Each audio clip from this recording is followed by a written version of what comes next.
తెలుగు రాష్ట్రాల్లో 450కి పైగా రోబోటిక్ సర్జరీలు సక్సెస్ఫుల్ గా చేసిన ఘనత మణిపాల్ హాస్పిటల్దే. గౌరవ ముఖ్యమంత్రి గారికి శ్రీ నారా చంద్రబాబు నాయుడు గారికి నా హృదయపూర్వక నమస్కారాలు. వేదిక పైన ఉన్న నాటి గౌరవ మంత్రివర్గ సభ్యులందరికీ, వేదిక పైన ఉన్న ఎంపీ గారికి, ఎమ్మెల్యే గారికి, నాయకులందరికీ నా హృదయపూర్వక నమస్కారాలు. ఇక్కడికి విచ్చేసిన విశిష్ట అతిథులందరికీ, ప్రతి ఒక్కరికి నా హృదయపూర్వక నమస్కారాలు. అమ్మ అంటే ఇది వర్ధంతి కదా, అరిస్తే బాగుండదని. అమరజీవి పొట్టి శ్రీరాములు గారికి ఆయన వర్ధంతికి ముందస్తుగా చేతులెత్తి ఆయనకి నా నివాళులు అర్పిస్తున్నాను. మనం ఎందుకు వర్ధంతులు కానీ, జయంతులు కానీ, మహానాయకులు ఎందుకు మనం చేసుకోవాలి అంటే, మనిషి మర్చిపోవడం సహజం, మరుపు చాలా సహజం. ఎవరైతే మనకు అన్నం పెట్టారో, ఎవరైతే మనకు నిలబడ్డారో, ఎవరైతే మన కోసం పనిచేశారో, తల్లిదండ్రులు కూడా మర్చిపోతాం మనం. హ్యూమన్ మెమరీ అంత, హ్యూమన్ సైకాలజీ అలాంటిది. కంటిన్యూటీ ఆఫ్ మెమరీ చాలా అవసరం. మన తాతలు ముత్తాతలకు కూడా మనం ఎందుకు పితృదేవతలు అని చెప్పి మనం పిండం పెడతామంటే, ఎవరి వల్ల అయితే మనం వచ్చాం వాళ్ళు మర్చిపోకూడదని చెప్పి. అలాంటిది ఇన్ని కోట్లాది మందికి ఈ రోజున నాలాంటి వాడు కూడా రాష్ట్రానికి ఈ స్థాయిలో మీరందరూ పెట్టగలిగారంటే దానికి ఉనికినిచ్చిన వాడు. 50 రోజుల పైన అన్నపానీయాలు లేకుండా కడుపు మలమలమల మాడిపోతూ, పేగులు యాసిడ్ పేగుల్లోంచి వస్తూ ఉంటే, మంటలు మండిపోతూ ఉంటే, దానికి ఏమి చేయాలో తెలియక ఒక మట్టి తీసుకొని, బంక మట్టి తీసుకొని ఒక బట్టగా రాసి దాన్ని తడిపి పొట్టకి చుట్టుకొని మహాక్షోభ అనిపించిన మహానుభావుడే. భార్య చనిపోయింది, కొడుకు చనిపోయాడు, కేవలం సమాజం కోసం, దేశం కోసం బతికిన మహానుభావుడే.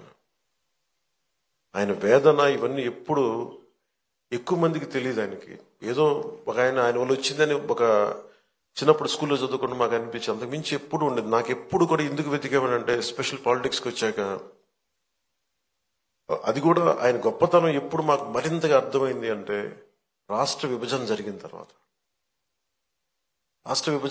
తర్వాత ఎవరైతే మనకి మూలకారకులు ఆంధ్రప్రదేశ్కి, ప్రతిసారి పొట్టి శ్రీరాములు గారి విగ్రహం ఎతకాలి అంటే ఆర్యవైశ్య సమాజంలో దొరుకుతుంది తప్ప తక్కువ చోట్ల దొరుకుతుంది. ఆయన ఒక జాతికి నాయకుడు కాదు, ఒక కులానికి నాయకుడు కాదు, ఆంధ్ర జాతికి నాయకుడు ఆయన. అలాగే భాషా ప్రయుక్త రాష్ట్రాలకి ఆద్యుడు, దానికి దారి వేసినవాడు. స్వాతంత్రం వచ్చిన తొలి రోజుల్లో ఇది. ఇందాక మనం దాంట్లో చూస్తూ ఉంటే ఆయన మీద చేసిన ఆ డాక్యుమెంటరీ ఫిల్మ్ కూడా చాలా అద్భుతంగా తీశారు. INPR డిపార్ట్మెంట్ అందరికీ నా హృదయపూర్వక అభినందనలు తెలియజేస్తున్నాను.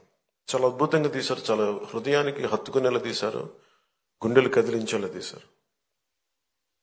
స్వాతంత్రం వచ్చిన కొత్తలో ఎలా ఉందంటే దేశం, ఇది నేను వీటి మీద హిస్టరీ బుక్స్ చదువుతూ ఉంటే, నెహ్రూ గారు ఒకవైపు పాకిస్తాను, భారతదేశం అఖండ భారతం 2 ముక్కలుగా విడిపోతుంటే, మత ప్రాతిపాదికన ముస్లింలు మేము వెళ్ళిపోతామని చెప్పి జిన్నా నాయకత్వంలో పాకిస్తాన్ వెళ్ళిపోతుంటే, మన అన్ని మతాలు ఒకటి అని మనం పట్టుకుంటే, అలాంటి సమయంలోనే నెహ్రూ గారి థాట్ ప్రాసెస్ ఎలా ఉండిందంటే, ఆయన చదువుతూ ఉంటే ఆయన ఒకవైపు నరికేస్తా ఉన్నారు పాకిస్తాన్లో హిందువుల్ని.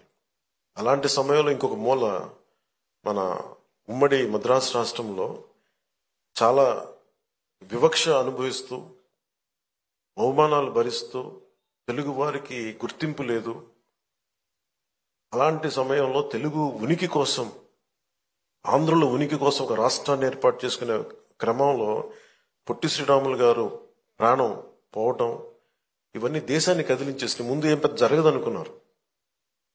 నెహ్రూ గారు అన్నది కూడా ఏంటంటే, అసలే రాష్ట్ర విభజన జరిగిన ఈ పరిస్థితుల్లో మళ్ళీ ఈ వివక్ష ఏంటి, మళ్ళీ కూర్చోబెట్టి భాషా ప్రయుక్త రాష్ట్రాలు దేశాన్ని ఎలా కలిపించాలి అనేది ఆయనది. ఒకవైపు ఏమో వాస్తవం ఏంటంటే ఇక్కడ మీరు సంబంధం లేదని చెప్పేసి వివక్ష. వీటి మధ్యలో రాష్ట్ర నాయకులు కానీ దేశ నాయకులు కానీ ఎంతో నలిగిపోయి ఆయన కూడా ఎందుకు ఆయన మీద కోపం, అందరికి ఎందుకు రాలేకపోయారు, ఎందుకు శవాన్ని మోయడానికి ఎందుకు రాలేదంటే కోపం అన్నమాట.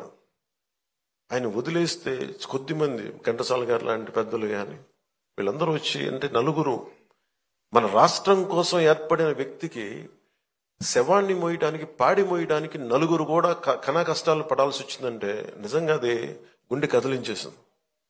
అలాంటిది మనం ఈయన మన గుండెల్లో పెట్టుకోవాల్సిన మహానుభావులైన. సుమన్ టీవీలో మీ పర్సనల్ అండ్ బిజినెస్ ప్రమోషన్స్ కోసం కింది నెంబర్కి కాంటాక్ట్ చేయండి.